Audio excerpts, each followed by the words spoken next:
We're up and racing. Portrait of My Love. Draws 40 and moving up by the release Nurture Nature. High Hopes is running in third and in fifth or fourth is Legionnaire. Running in fifth down on the inside. Isa Totoo Lang.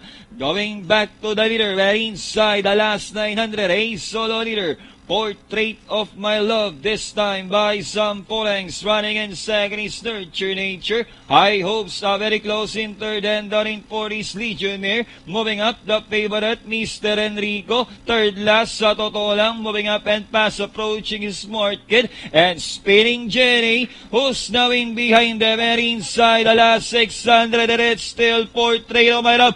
Moving up now and to take the release. High Hopes, it's now High Hopes now by the outside and comes Legionnaire on the further outside is Mr. Enrico and down the stretch they come, the lead now belongs to High Hopes. Moving up now is Legionnaire, Mr. Enrico by the outside, here comes Smart Kid, but it's still High Hopes now takes the lead by Sam Polengs. Moving up now is Mr. Enrico entering the finish line, it's all High Hopes. Second, Mr. Enrico, Smart Kid, Legionnaire, and Portrait of My Love. Or 7A Spinning Jetty.